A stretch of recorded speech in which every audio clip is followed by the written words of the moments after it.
Donc on avait vu nos trois formes d'adresses de niveau 2. Donc une qui s'appelle les adresses unicast, point à point. Alors, ah oui, un principe dont j'ai oublié de vous parler ce matin, c'était le principe du plug and play.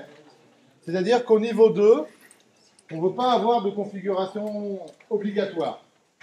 Donc quand vous avez un équipement niveau 2, vous pouvez le brancher sur le réseau et ça doit marcher.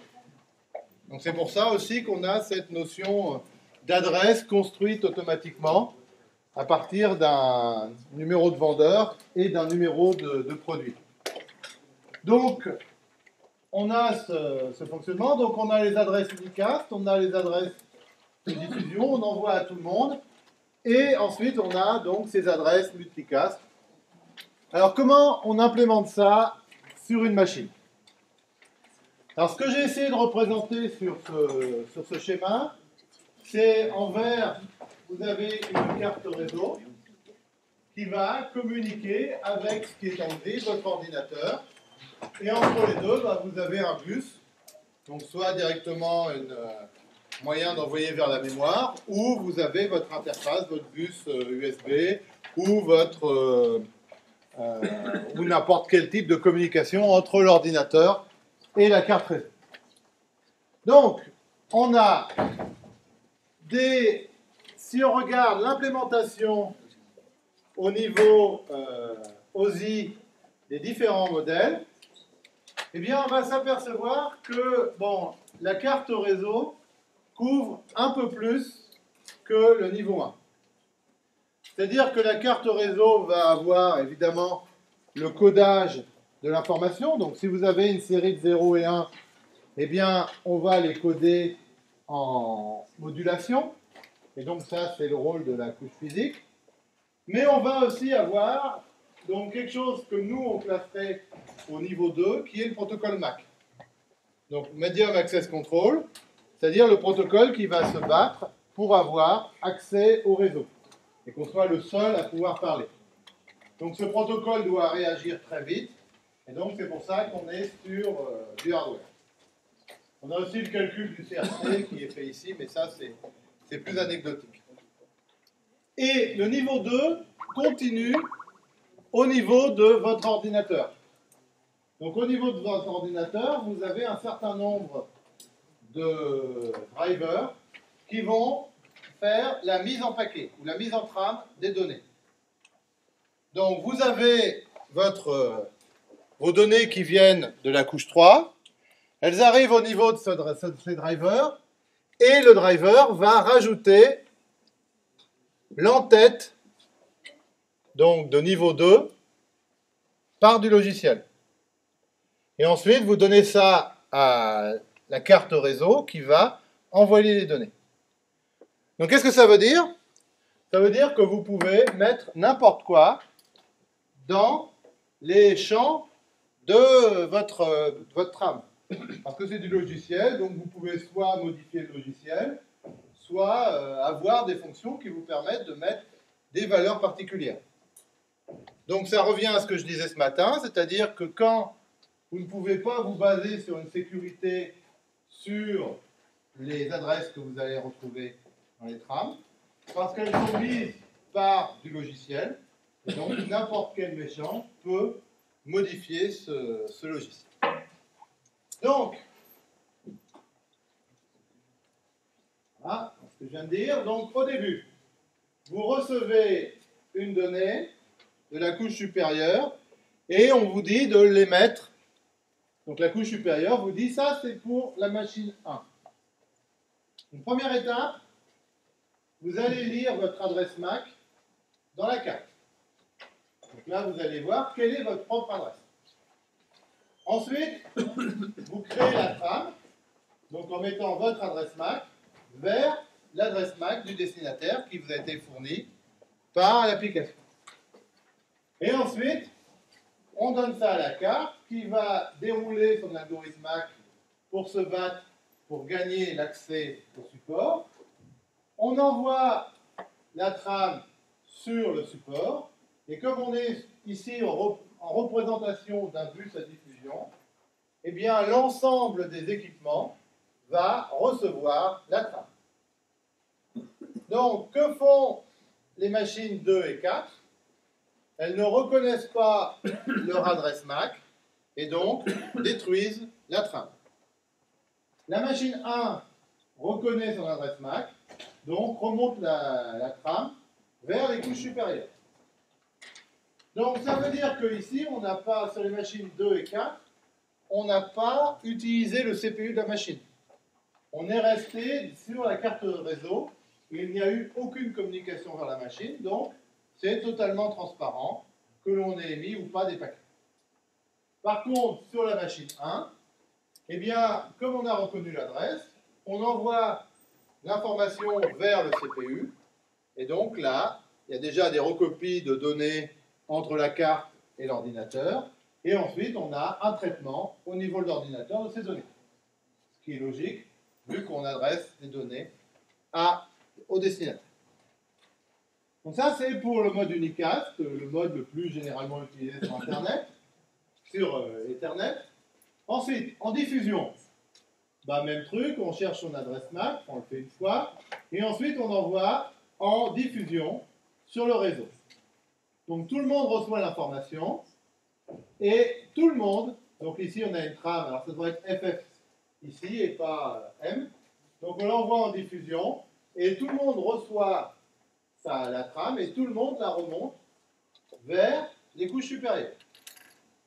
Donc moralité, quand vous envoyez une trame en diffusion sur le réseau, eh bien vous prenez du CPU sur toutes les machines qui sont connectées à ce réseau. Donc ce n'est pas un mode très, très gentil pour le réseau, parce que vous abaissez un peu les performances de chaque machine.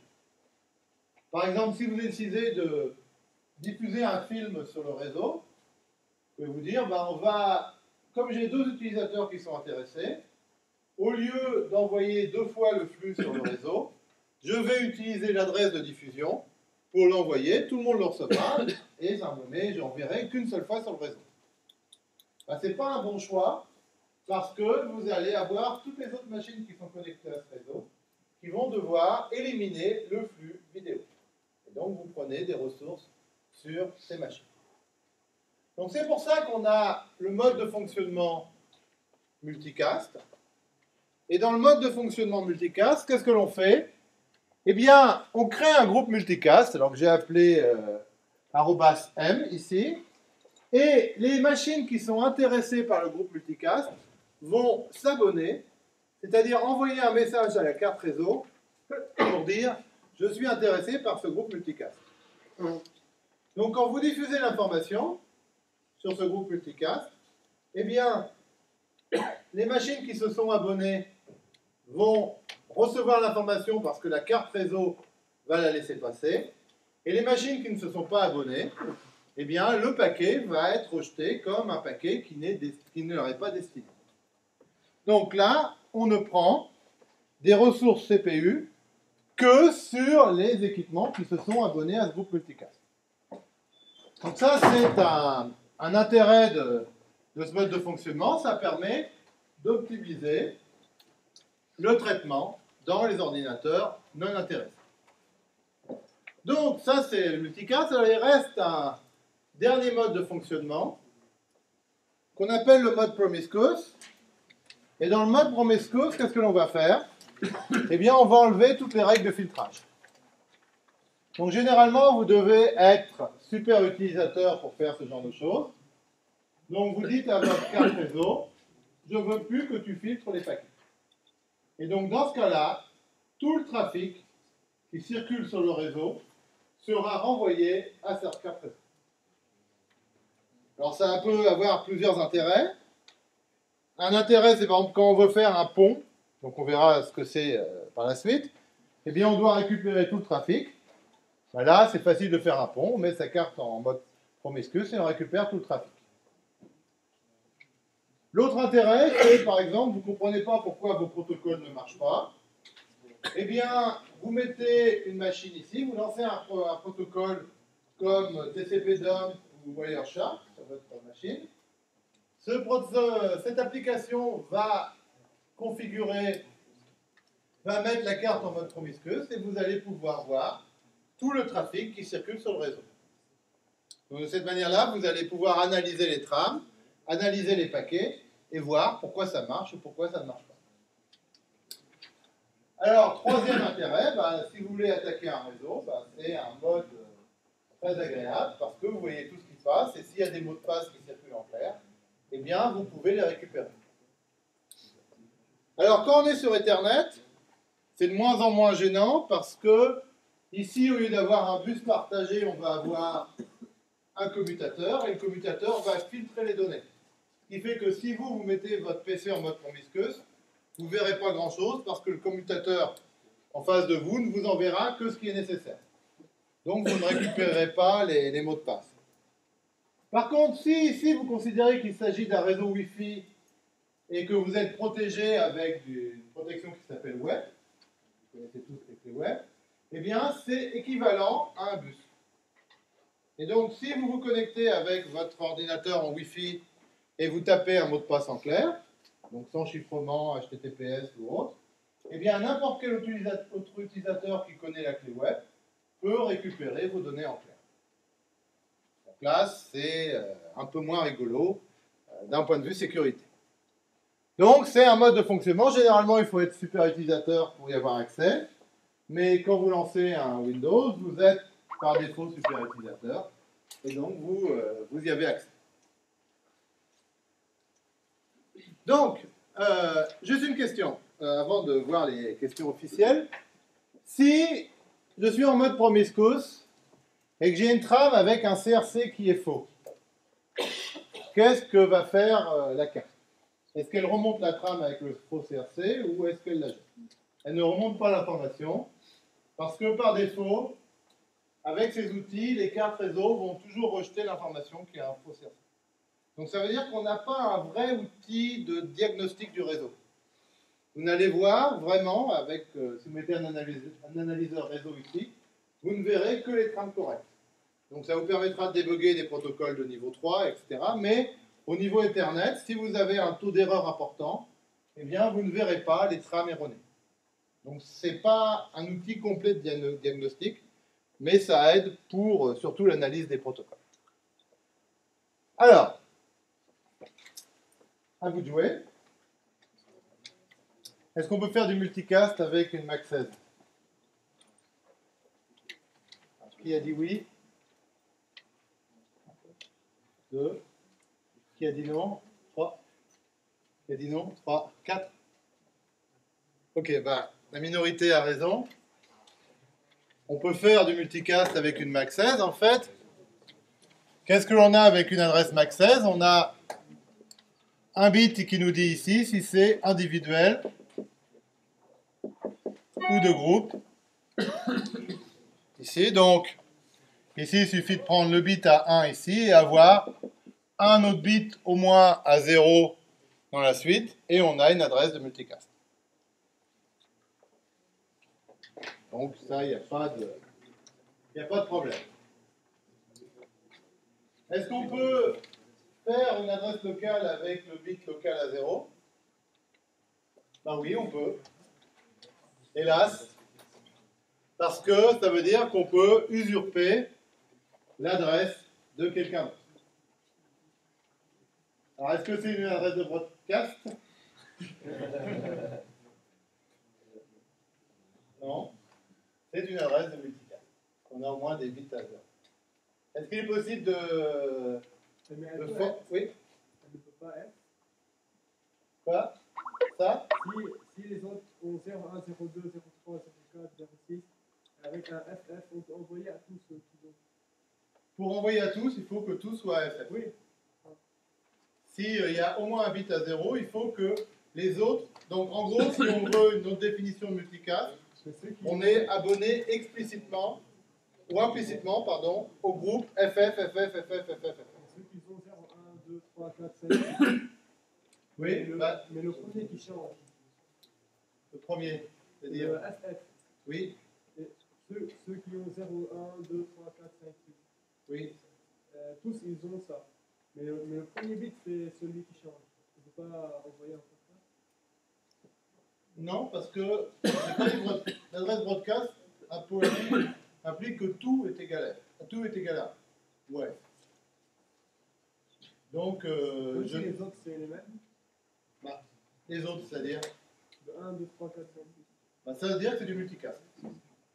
C'est-à-dire que si quelqu'un s'est abonné, là, il faut s'abonner explicitement au groupe pour recevoir. Pour recevoir du broadcast, il ne faut pas s'abonner. C'est directement inscrit, codé dans la carte. Oui. Je n'ai pas compris comment fonctionnait le multicast au niveau de l'adresse ou au niveau de. Alors, au niveau de comment fonctionne donc le multicast, donc quand je prends une carte réseau, donc je vais chez Darty, j'achète une carte Ethernet, je la mets dans mon ordinateur. Cette carte possède une adresse MAC, donc du genre 00, 23, etc., hein, ce qu'on a vu ce matin. Et donc, quand elle reçoit un paquet, elle va vérifier que ça correspond à son adresse. Si ce n'est pas son adresse, on l'oublie. Si maintenant elle reçoit un paquet avec tous les bits pour l'adresse destination à 1, donc FF, parce que juste au moment où on convertit ça de l'hexadécimal vers le binaire, F c'est tous les bits à 1. Donc ça veut dire qu'ici, toute la trame, toute l'adresse a des bits à 1. Eh bien, par construction, ça sort de la carte et ça va vers l'ordinateur. Donc normalement, par défaut, on n'a que deux moyens d'atteindre l'ordinateur, soit utiliser l'adresse de la carte, soit utiliser l'adresse de broadcast. Maintenant, vous pouvez avoir une application qui souhaite s'abonner à un groupe multicast. Donc ça veut dire que le programme, via une série de fonctions et liées au driver, va ajouter une adresse multicast dans la carte. Donc on peut suivant les cartes, on peut en ajouter 16 ou plus. Donc on a de la place pour stocker ces adresses. Et maintenant, quand on reçoit une trame, par exemple, pour multicast 3, multicast 3 n'est pas enregistré, donc je rejette. Si par contre je reçois quelque chose avec l'adresse multicast 1, eh bien j'accepte et je passe à l'ordinateur. D'accord? C'est plus clair?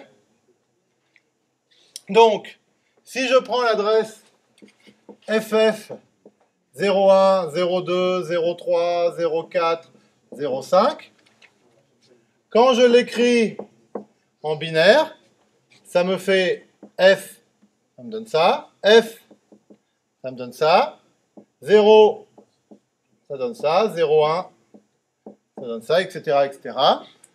Donc ici, je n'ai pas des bits à 1 partout, donc il s'agit forcément d'une adresse multicast.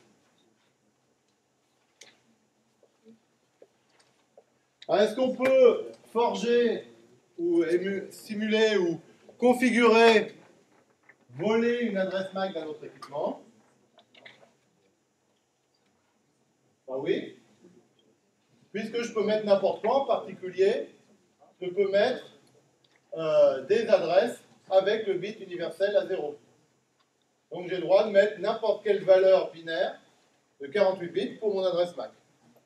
Donc vous pouvez prendre l'adresse MAC de mon ordinateur, si vous voulez, parce que vous la connaissez. Donc il n'y a aucune sécurité de ce côté. Maintenant, quand vous faites de l'IPv6 sur votre réseau, eh bien, vous voyez de temps en temps apparaître des trames de ce genre. Alors, c'est quoi comme trame? Multicast, vous voyez. Pourquoi? C'est pas la solution. Si, c'est pas mis, non. Donc, pourquoi? Eh bien, si j'écris 33 en binaire, ça me donne 0011 0011. D'accord? Et là, qu'est-ce que je vois? Que le premier bit transmis est égal à 1. Donc, premier bit transmis égal à 1, c'est une adresse de groupe. Hein, vous vous rappelez, l'ordre de lecture est important, c'est ce qu'on a vu ce matin. Et donc, on transmet chaque octet dans cet ordre-là. Donc, le premier transmis ici est à 1. Donc, après, on peut voir aussi qu'il s'agit d'une adresse locale, mais bon, ça n'a pas d'importance.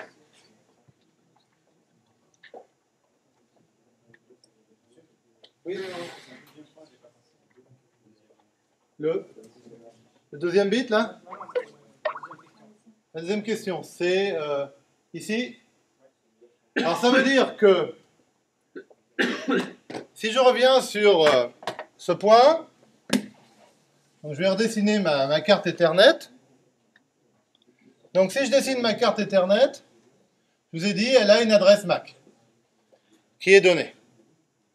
Donc, vous n'envoyez pas les trames à transmettre directement pour vos données de niveau 3, vous ne les envoyez pas à la carte Ethernet. Ce que vous faites, c'est que vous avez dans votre ordi un driver qui va pré-mâcher le travail. Donc, c'est le driver qui va construire la trame et donc qui va rajouter dans l'entête les champs adresses. Donc, qu'est-ce que fait votre driver généralement? C'est aller lire l'adresse MAC dans la mémoire de la carte, et une fois qu'il a l'adresse MAC, il va pouvoir la recopier dans un champ de l'entête MAC.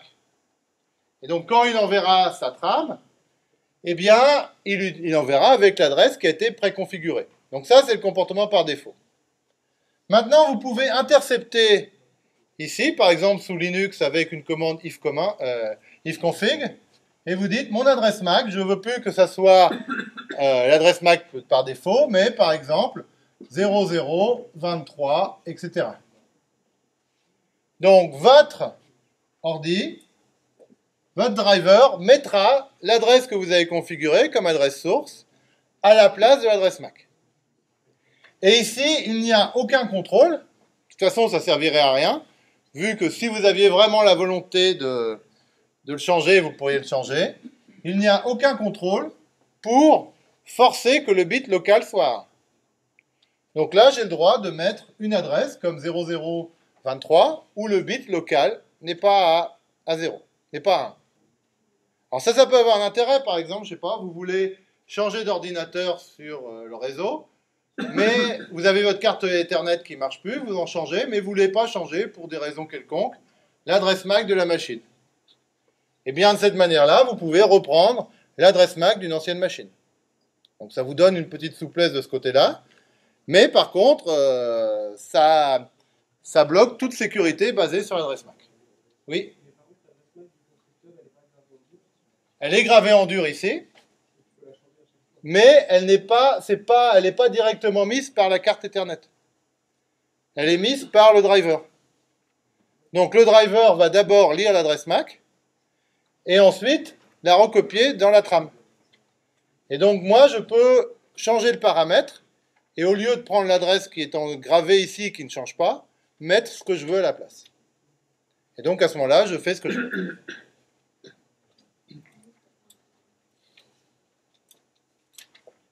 Donc, comme je disais, maintenant, on va regarder les méthodes d'interconnexion parce que j'ai déjà utilisé ce vocabulaire sans l'avoir bien défini. Donc, on va le formaliser et voir dans notre cours sur quoi on va vraiment se focaliser. Alors, vous vous rappelez peut-être en tronc commun, normalement, on devrait utiliser, si on était vraiment des fans d'OSI, simplement les termes PDU.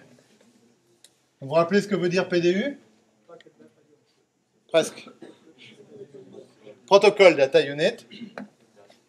Donc PDU, c'est Protocol Data Unit et c'est le nom générique pour dire les trucs qu'on envoie d'une entité à l'autre. Les données protocolaires qu'on envoie d'une entité à l'autre. Alors normalement, dans le modèle OSI, on a les physical PDU, les data link ou les liaisons PDU, les network PDU, les transports PDU, et puis les applications PDU. Bon, et dans le cours, on avait donné des noms. Donc par exemple, on avait appelé ça un bit, même si c'est un peu un abus de langage parce qu'il y a aussi des modulations, des symboles. Mais on a les bits. Ici, on utilise en français le terme de trame, frame en anglais, et au niveau 3, on utilise le terme de paquet. Puis après, généralement, comme on n'a plus assez de vocabulaire, on appelle ça des messages. Tout ce qui est au-dessus sont des messages. Alors ça, c'est le... Donc quand je vous dis on prend une trame, si je ne me plante pas, ça veut dire qu'on prend un PDU de niveau 2. Donc c'est plus compréhensible de dire trame que PDU de niveau 2. Pour l'interconnexion, eh bien, on a la même chose, c'est-à-dire qu'à chaque niveau d'interconnexion, on a un équipement différent et cet équipement a un nom différent. Et donc de cette manière-là, on peut, si je vous dis par exemple on utilise un pont, eh bien vous savez que l'on travaille au niveau 2. Alors, on va regarder un peu comment marchent ces bébêtes. Donc ce que l'on va utiliser, c'est niveau 1 répéteur, niveau 2 pont, niveau 3 routeur, et puis après on n'a pas vraiment d'équipement d'interconnexion au niveau 4. Donc niveau 7, on a ce qu'on appelle les gateways, les passerelles ou les ALG. On va voir un peu comment ça marche. Alors nous, on va rester dans notre cours sur ce qui couvre l'I3E. Donc l'I3E sera à définir les répéteurs et les ponts. Dans le cours RES 302, eh bien, vous allez passer la moitié du cours à voir comment on configure les routeurs. Alors, les répéteurs et les ponts, donc ça applique le slogan qu'on a donc pour le niveau 2, c'est-à-dire on branche, ça marche. Donc pas de configuration nécessaire pour que ça fonctionne. Donc on va voir un peu le principe et puis à la fin du cours, on va voir vraiment ce qu'il y a dans le monde. Alors, première fonction donc du répéteur, j'ai un signal qui m'arrive. Alors il a parcouru pas mal de distance sur un câble. Et donc, il commence à ne plus vraiment ressembler à des 0 et des 1. Alors, avant que ça ne ressemble plus du tout à des 0 et des 1, qu'est-ce que je fais? Je mets un répéteur. Le répéteur, c'est encore interprété si c'est un 0 ou un 1. Et donc, de l'autre côté, va reconstruire un beau signal carré qui servira donc à régénérer le signal pour que les équipements d'après n'aient pas de problème et qu'on revoie bien les 0 ou les 1. Donc ça, c'est le premier intérêt du répéteur. Le deuxième intérêt du répéteur, c'est suivant les médias, je ne vais pas coder mes 0 et mes 1 de la même manière. Donc par exemple, sur un fil de cuivre, je peux coder un 0 et des 1 par des tensions. Sur une fibre optique, on ne peut pas coder par des tensions. Donc on va avoir d'autres moyens de coder les 0 et les 1. Donc le répéteur va me permettre de passer d'un support à un autre de manière transparente pour les niveaux supérieurs. Et donc, une séquence de 0 et de 1 ici sera recopiée, par exemple sur fibre optique, sera recopiée sur de la perte torsadée de la même manière, mais évidemment avec un autre codage physique. Donc, le répéteur permet aussi, permet de prolonger la taille d'un câble, donc éviter que l'atténuation arrive trop... empêche de propager le signal et permet de passer d'un support à un autre. Alors, ça a pas mal d'avantages parce que si on analyse le réseau, donc vous me donnez des outils pour analyser le réseau, genre TCP/dump ou autre, en regardant la configuration des machines, eh bien je suis incapable de vous dire s'il y a des répéteurs sur le réseau. C'est totalement transparent pour les couches supérieures. Donc ça c'est bien. Il n'y a pas de configuration à faire parce qu'on est vraiment au niveau physique, donc on utilise les standards physiques qui sont définis. Donc là aussi, c'est agréable. Par contre, l'inconvénient du répéteur, c'est que le temps de traversée du répéteur peut être relativement important. Et donc, ce qui fait que ça introduit un délai dans la propagation du signal. Alors, on fera un BE, pardon, où on va regarder le pontage, on va regarder Ethernet à 100 mégabits par seconde, et on va s'apercevoir que si on met un répéteur, ça introduit un temps de propagation relativement important, ce qui fait que comme Ethernet contraint la propagation, la durée de propagation, eh bien en fait, en mettant un répéteur, on raccourcit la taille de notre réseau. Parce qu'on a un temps maximum, et le répéteur est très long à traverser, et donc bouffe pas mal de délai, et donc nous force à réduire le support. Donc ça, c'est un effet amusant, paradoxal, mais dans règle générale, bah, ça marche bien et ça vous permet, de manière transparente, d'étendre votre réseau, soit dans la même technologie, soit dans une autre technologie. Donc pas de configuration, c'est parfait. Temps de traversée, je vous ai dit que ça allonge, mais c'est relativement court. Par rapport à l'autre technologie qu'on va voir, sont les ponts. Alors un pont, c'est un équipement qui va utiliser les propriétés de diffusion naturelle qu'on a sur les réseaux locaux. Donc quand A parle à D, par exemple, le pont, s'il se met en mode promiscuous, peut écouter le trafic et voir que A parle à D. Donc, ce que l'on fait, c'est qu'au début, on achète un équipement, un pont, vous le branchez sur le réseau, eh bien, il ne connaît rien.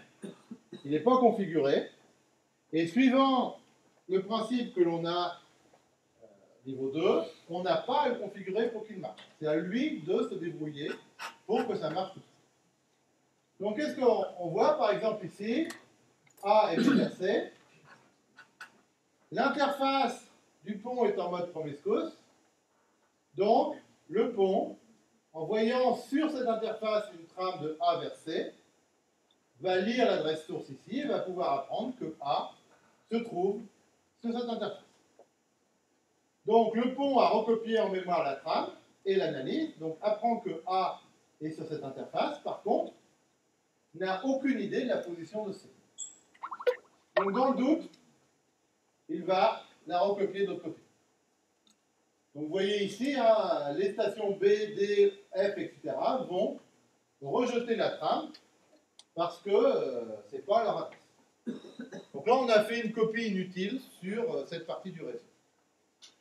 Alors ensuite, généralement, les protocoles sont assez symétriques. Et donc, si A parle à C, C va répondre. Et donc, dans ce sens-là, donc on a une trame qui va circuler. Le pont récupère la trame, puisqu'on est en mode promiscuous, donc on voit tout ce qui se passe. Va apprendre que C est de ce côté du réseau. Mais il avait déjà appris que A était de ce côté du réseau.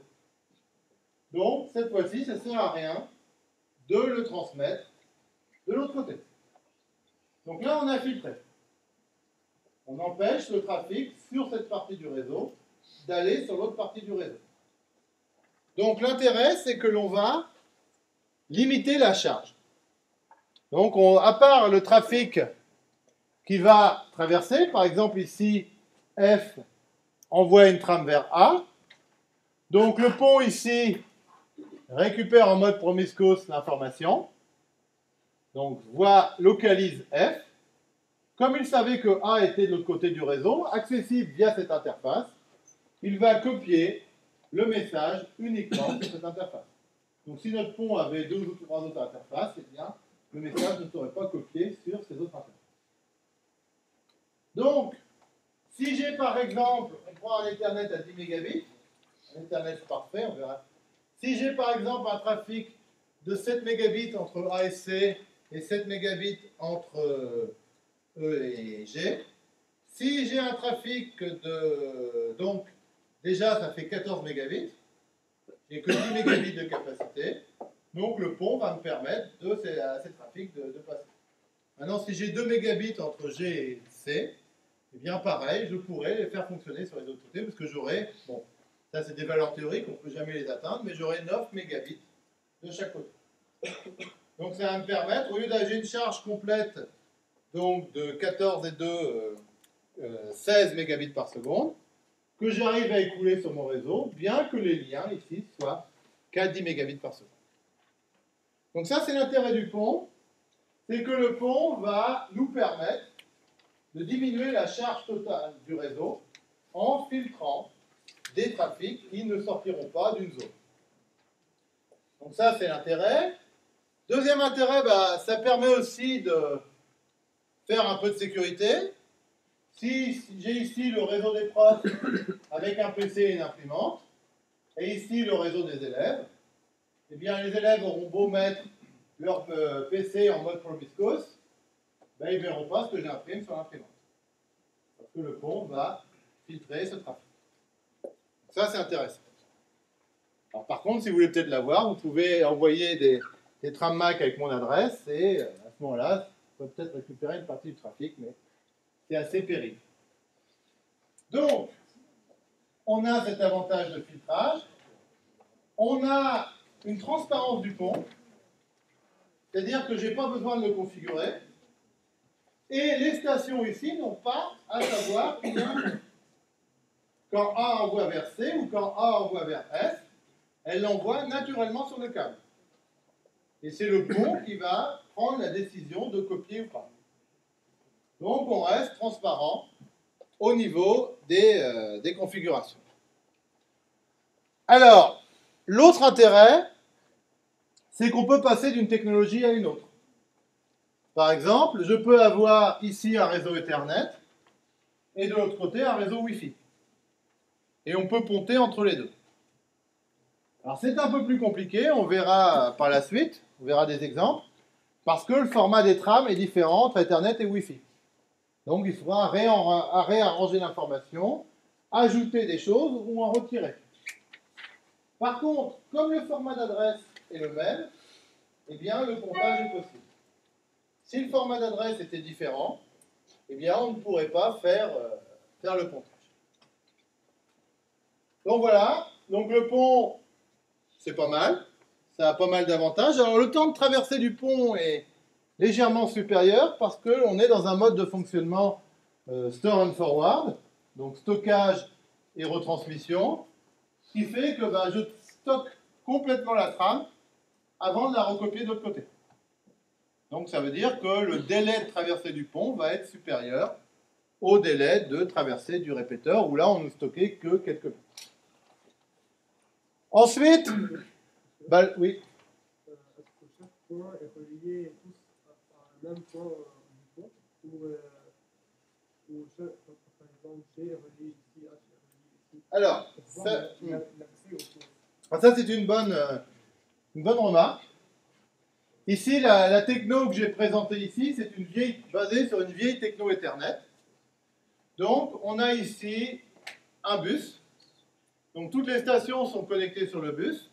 Et le pont est également connecté sur le bus. Et donc, récupère l'information. Donc, ça, c'était juste pour montrer comment ça marche. Mais actuellement, comment on implémenterait cette fonction? Eh bien, on aurait un commutateur. Donc un commutateur Ethernet, qu'est-ce que c'est? En fait, c'est un pont entre vous et le commutateur. Et donc, si vous voulez aller de A vers B, eh bien, vos données seront pontées de A vers B. Donc, dans les technologies actuelles, on aura, comme tu le dis, des liaisons directes entre chaque équipement et l'équipement central qui est le pont, ou le commutateur. Ici, l'accès, c'est comment? Là, on a l'accès, dans ce cas ici, on a un protocole MAC. Et donc, quand par exemple le pont veut recopier la trame de F vers A, eh bien il doit se battre avec les autres stations qui émettent sur le bus du haut. Donc là, on doit mettre en place le protocole MAC. Quand on est sur un commutateur, on est sur une liaison dédiée et on peut désactiver le protocole MAC. Donc on verra la prochaine fois, je pense, comment on peut faire ça. Donc voilà, alors par contre, l'inconvénient des réseaux avec des ponts, c'est que quand j'envoie un trafic multicast, donc A envoie un trafic multicast ou broadcast, eh bien le pont doit le recopier partout. Puisque une trame normale en broadcast irait partout. Ou une trame en multicast irait partout. Donc ce qui fait que on n'a pas vraiment de scalabilité, puisqu'on ne filtre pas la diffusion.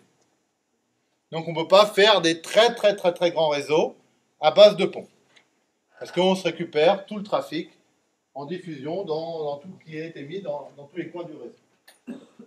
Donc, ça, c'est un point. Et l'autre point aussi, c'est que quand je fais un très très grand réseau, vous voyez que les adresses MAC, on va le voir plus tard, on peut les considérer comme des adresses aléatoires. Donc, numéro de vendeur, c'est numéro du produit. Ce qui fait que le pont doit, pour chaque interface, avoir la liste de toutes les machines qui sont connectées. Donc, si j'ai un pont, par exemple, si tout le réseau de Télécom Bretagne est ponté, eh bien, le pont qui est près de la sortie devra connaître l'ensemble des adresses MAC de toutes les machines connectées à Télécom Bretagne. Ce qui fait quand même un nombre important, et donc ça veut dire beaucoup de mémoire pour mémoriser sur chacune des interfaces qui est connectée. Donc, ce qui fait qu'on ne peut pas construire de très très grands réseaux avec ces technologies. Bon. Des questions? Alors, j'ai à peu près répondu. Alors, que fait un pont quand il reçoit une trame de broadcast?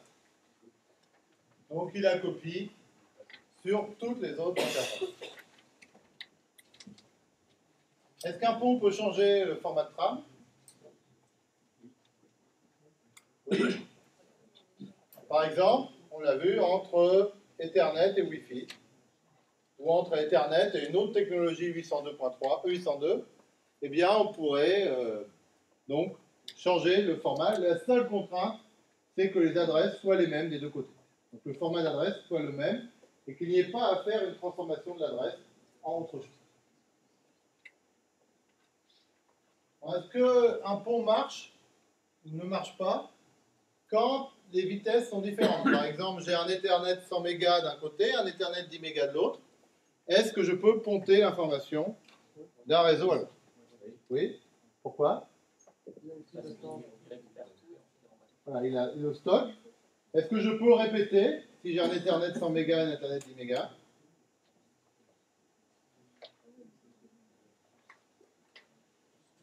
On peut faire la même chose avec un répéteur.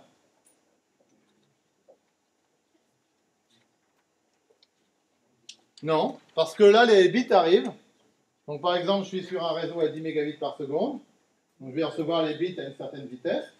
Et je dois les émettre 10 fois plus vite de l'autre côté. Donc, là, il y a un problème. Tandis que le pont, lui, va mémoriser la trame. Donc, va la recevoir à 10 mégabits par seconde. Et si nécessaire, va le recopier sur le réseau à 100 mégabits par seconde. Et évidemment, là, on pourra le faire 10 fois plus vite. Et on a déjà toute l'information, donc on peut avoir des vitesses différentes des deux côtés. Et ça complémente la question précédente, parce que en Wi-Fi, on n'aura pas les mêmes débits qu'en Ethernet.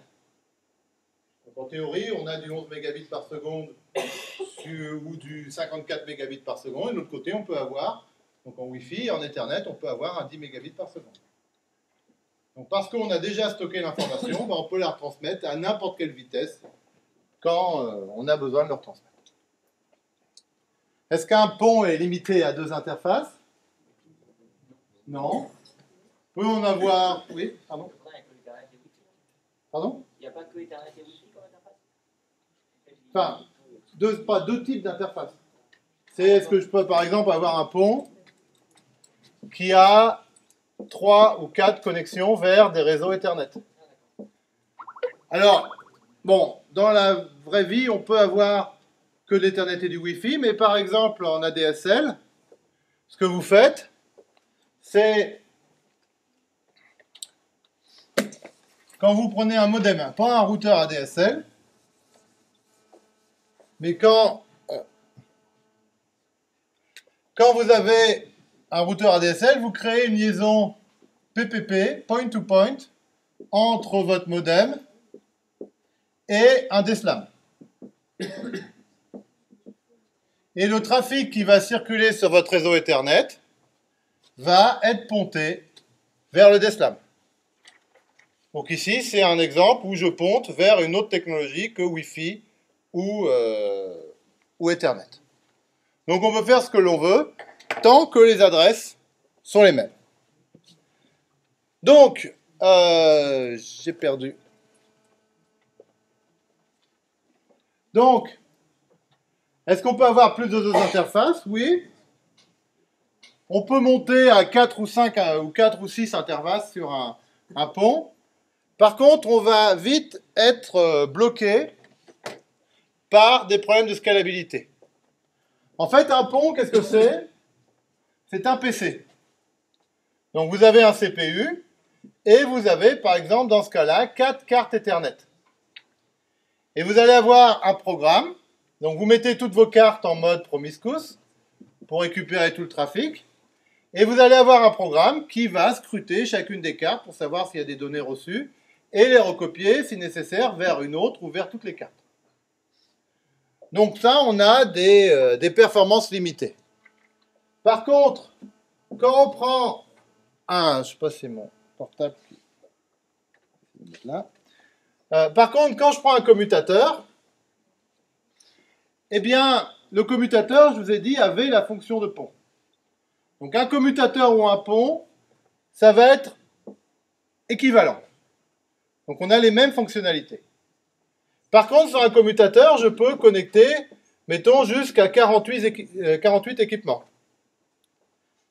Donc ça veut dire qu'ici, au lieu d'avoir un logiciel qui va scruter tous les ports, je vais avoir du hardware spécialisé qui va me permettre de traiter simultanément plusieurs communications. Donc, par exemple, si j'ai une machine qui parle avec celle-là et une autre machine qui parle avec une autre, eh bien, mon commutateur va traiter en même temps les deux trames, les deux trafics.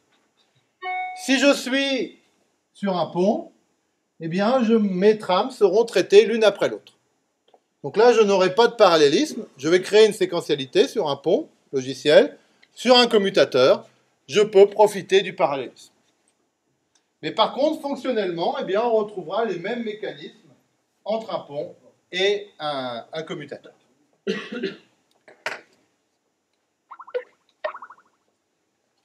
Donc, est-ce qu'il est possible de mettre plus d'un pont sur le réseau?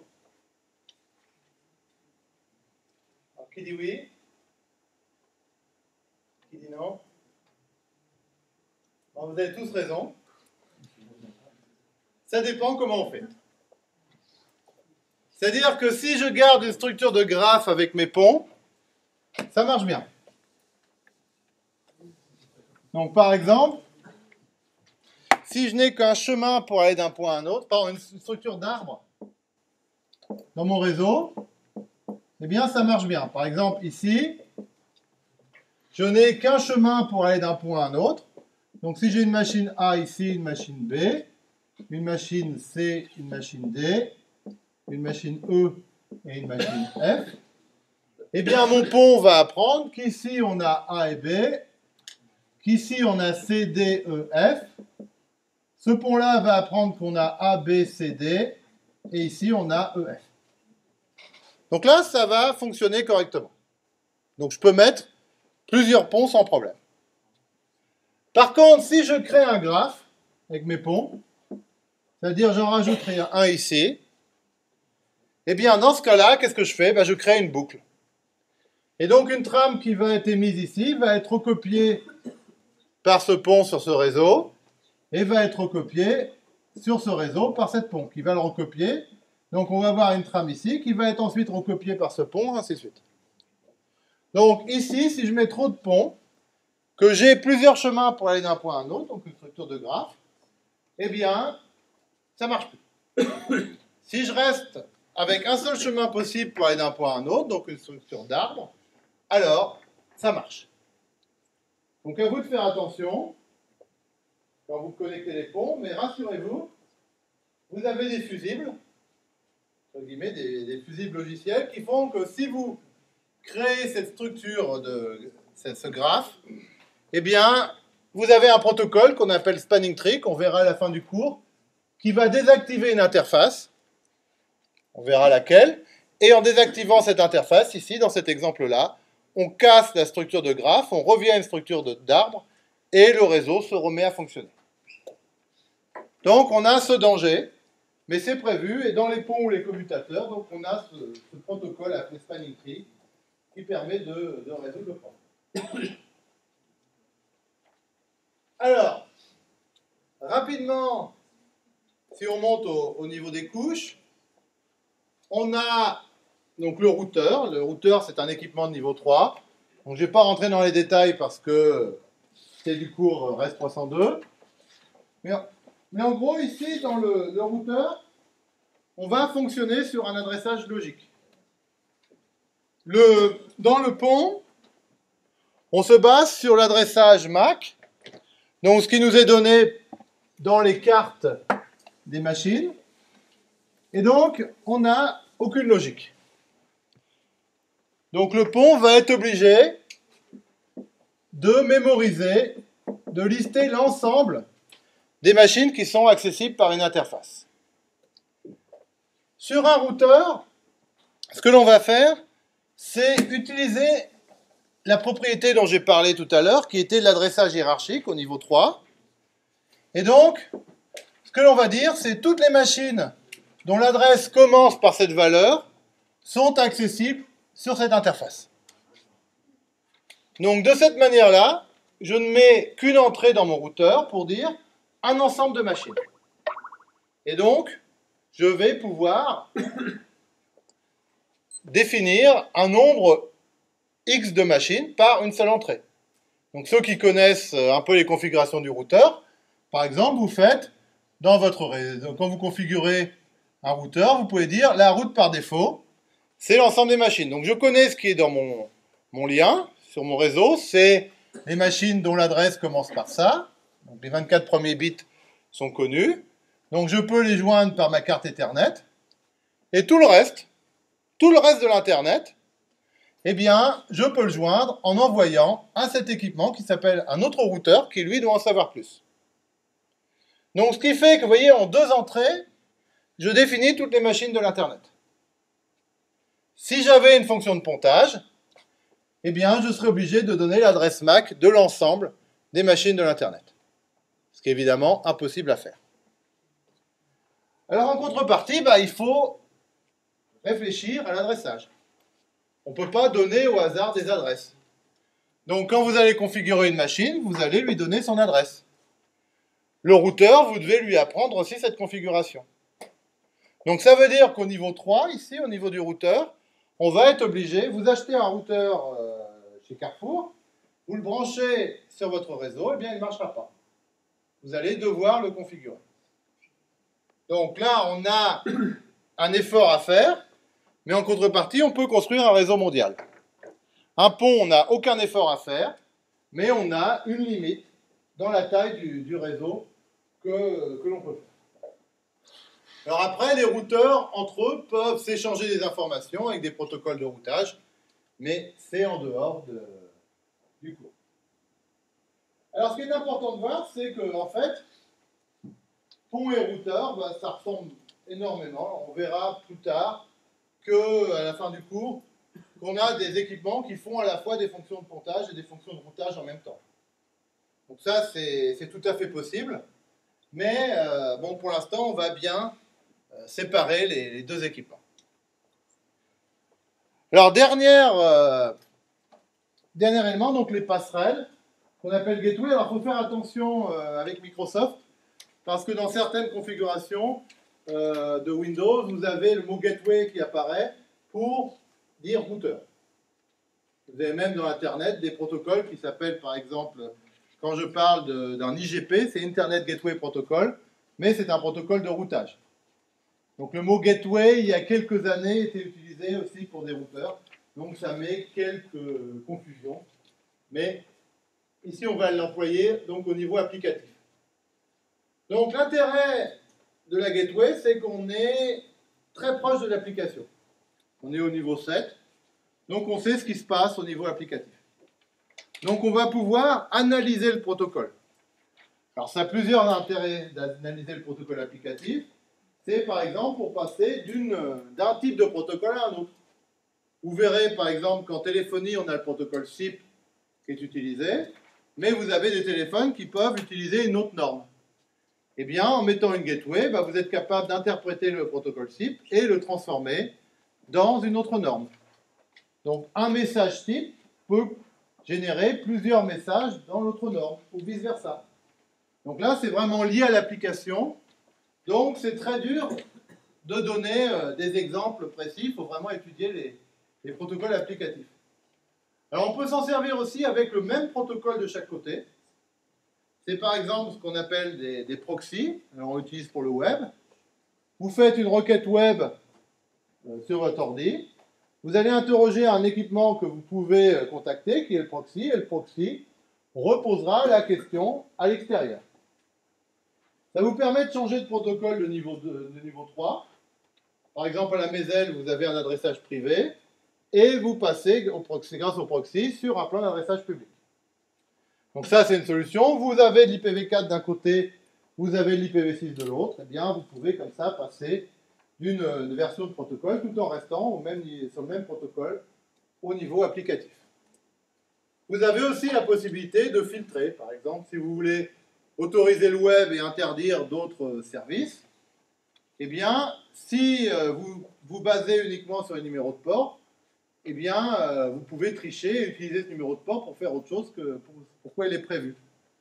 Comme ici, avec le proxy, on va analyser le protocole applicatif, eh bien, si vous ne faites pas ce qui est prévu, le proxy ne comprendra rien et va rejeter vos données. Donc, ça, c'est intéressant, mais c'est plus applicatif. Et vous voyez, c'est complètement en dehors du scope du cours. Donc,